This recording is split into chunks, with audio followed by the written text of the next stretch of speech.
Greetings, ladies and gentlemen. Welcome back to another episode here on True Confessions, Naija. The story you're about to hear comes from a message I received from one of our sisters, and the message reads like this. Hello, everyone. My name is not important right now because I'm sharing this anonymously. But what I'm about to tell you is not fiction. This is my life, my truth, and I'm telling it because somebody out there might need to hear it. I'm 32 years old. I was born and raised in Lagos, Nigeria. I grew up in a normal home, not rich, not poor, just average. We were a close family. My parents loved each other and they raised me with strong values, hard work, honesty, and prayer.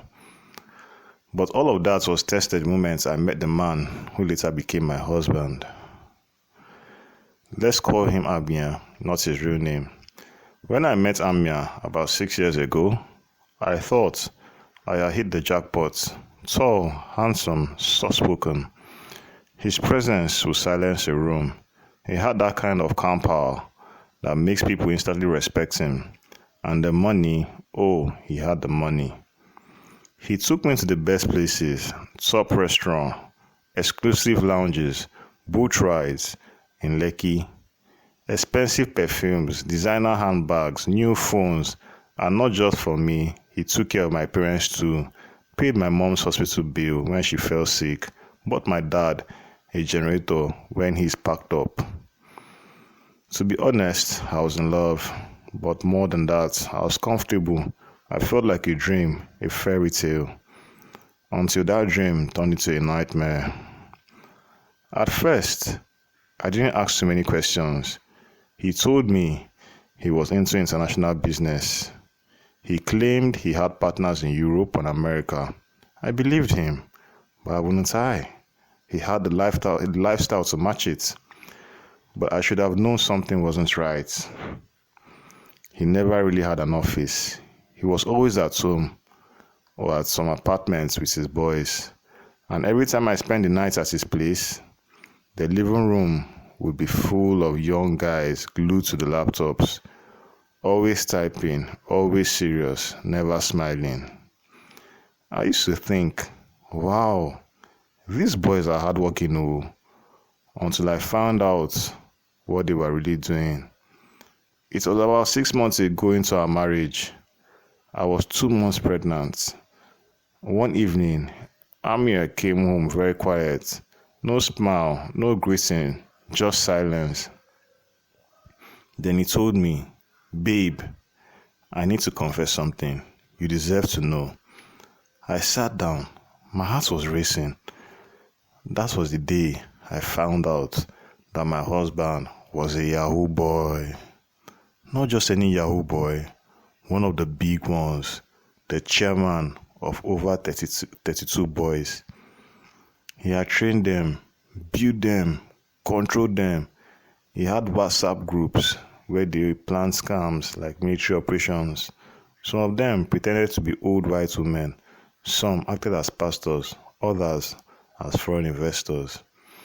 He explained how they created fake Facebook profiles. They would befriend each other just to make their accounts look real. So when a target checks the profile, they will see 2,000 friends, photos, and posts from friends. It looked authentic. It was all smoke and mirrors. They would take screenshots of victims, analyze their lives, find their weaknesses, loneliness, grief, heartbreak, and use it all against them. I was frozen. Everything I thought I knew about him shattered. But the worst wasn't just that he was a scammer.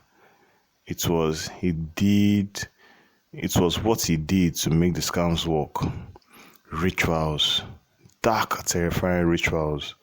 You see, Amir believed that for a scam to truly work, there had to be spiritual backing.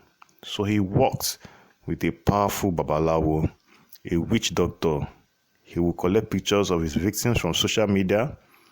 Then he would take those pictures, faces, families, even gravesites, and use them in rituals. One day, I caught him preparing. He had this small black leather bag. Inside were candles, ashes, charms, and printed photos of people I didn't know. He laid them out on the floor. He told me to watch. He lit the candles. He chanted words I had never heard before. He burned the pictures and kept calling one woman's name. Let your spirit be open to me. Let your heart trust me. Let your will obey me. I was shaking. I wanted to scream, but my mouth couldn't open. I asked him, "Why are you doing this?" He looked at me in the eye and said, "Because it works. Without the spirits, we fail.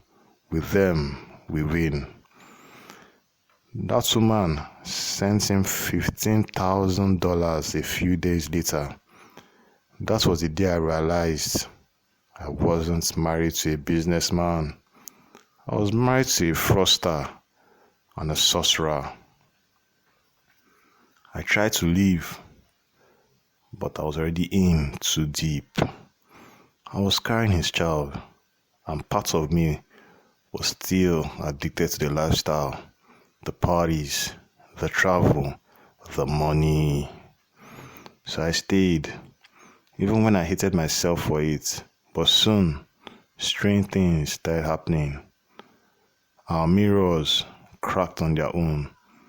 Doors slammed shut with no wind. My son, he had 3 surgeries from bizarre accidents. Our dog, perfectly healthy, just collapsed and died. And Amir, he became paranoid. He can't sleep alone. He wakes up screaming. Sometimes he says he sees people watching him, spirits of the victims. One night he told me, "There's something in the bedroom, a black shadow. I think it's the devil himself." I wanted to cry. What kind of marriage is this? He started begging me not to leave him, saying if I leave, he will be exposed, that they will come for him. He even started calling some pastors behind my back, trying to cleanse the house, but it was too late. The house is cursed, and I know deep down that my soul is slowly dying here. I did try to leave. I went back to my parents' house for a while, but Amir would call me, crying, saying he saw my face in one of the rituals by mistake, that maybe the spirits will start coming after me too. I don't know if this is true. I don't know what's real anymore, but this is my reality. I'm not telling the story for sympathy. I'm telling it as a warning. Please, be careful what you post online. Lock your profiles. Protect your pictures, because there are people like Amir out there, people who can use your image to destroy your life from miles away. Scammers are not just fraudsters anymore. Some of them have gone spiritual, and that's why many victims, even the smart ones, fall so easily. They have been manipulated spiritually. If you're a woman out there and you are in love with someone who spoils you too quickly, question it. Ask questions. Investigate.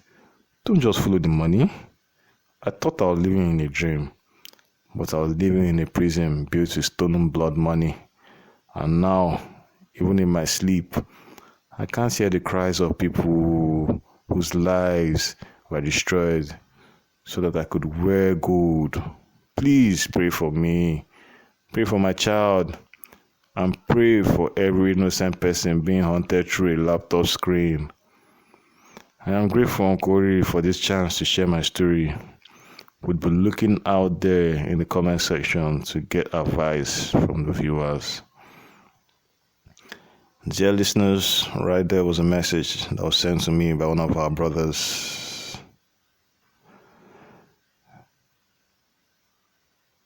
Things really happen for this our world. Now, wow.